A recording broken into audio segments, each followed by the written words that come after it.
2014 में बीजेपी ये वादा करती है कि अगर बीजेपी ये चुनाव जीतती है तो जो देश का काला धन है वो वापस लाया जाएगा और सबके अकाउंट में 15-15 लाख रुपए भी डाले जाएंगे। इसी बोल से बीजेपी चुनाव जीत जाती है। इसके बाद एक नया खेल शुरू होता है। चुनाव जीतने के कुछ ही दिन बाद जो देश का काला धन है वो बाहर चला जाता है। ऐसे बहुत सारे पूंजीपति लोग होते हैं, जैसे नीरव मोदी, बहुत सारे एग्जाम्पल है, मैं आपको बता सकता हूँ। जो देश का काला धन होता है बाहर चला जाता है, दूसरे देश में बच जाता है, बस जाते हैं लोग।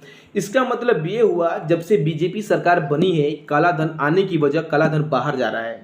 पहले तो ये वादा किया जाता है कि जो आम नागरिक हैं जिसके पैर में चप्पल है मैं उसको एयरप्लेन पे चढ़ाऊंगा, कि यह संभव हो सका। जो किसानों का रकम है दुगना हो जाएगा, कि यह संभव हो सका। 2023 चल रहा है, 24 आने वाला है, अभी तक ये तो संभव हो नहीं सका। लोग बोल रहे थे, बीजेपी के लोग बोल रहे थे कि 2022 तक जो किसान का रकम है दुगना हो जाएगा, ये भी संभव हो नहीं पाया।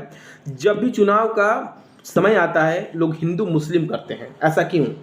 हमारे जो अपने लोग हैं, अपने जो नागरिक हैं, इस चीज़ को समझना पड़ेगा कि जब भी बीजेपी सत्ता में आती है हिंदू मुस्लिम बोल के ही आती है। और जब भी ये लोग चुनाव लड़ते हैं देश को सामने रख के ही चुनाव लड़ते हैं। लोग बोलते हैं कि मैं देश नहीं झुकने दूंगा, मैं देश नहीं बिकने दूंगा।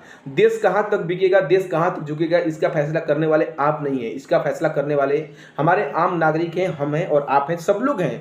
जो हमारे देश के आम नागरिक हैं वो भी हैं और जो हमारे देश के बहुमूल्य संख्यक लोग हैं वो भी हैं।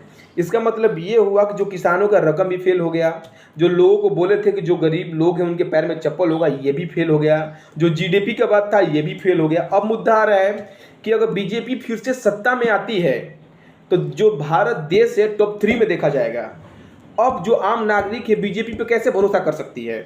फिर से आप नया मुद्दा उठा दीजिएगा कि राम मंदिर अगर आपको चाहिए तो बीजेपी को वोट देना पड़ेगा। फिर से जितने सारे हिंदू हैं फिर से बीजेपी को वोट देंगे, फिर से बीजेपी जीत जाएगी, फिर से 5 साल आप लोग मजा मारते रहिएगा।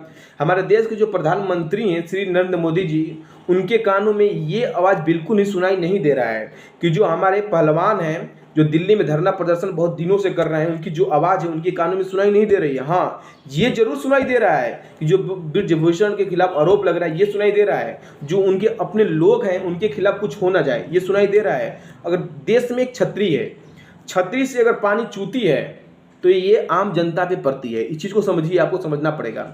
अगर छतरी से पानी चूती है तो आम जनता पे पड़ती है। अगर छतरी से पानी ऊपर आती है, मतलब कि चारों तरफ घेरा होता है उस पर होती है, तो मैंने पानी रोक दिया। कहने का मतलब ये है कि कुछ भी गलत होता है तो जो विपक्षी लोग हैं वो कर रहे हैं, अगर सही हो रहा है तो हम कर रहे हैं। आज के डेट में कितने विपक्षी लोग हैं जो आपके बीजेपी के सामने टिक सकते थे?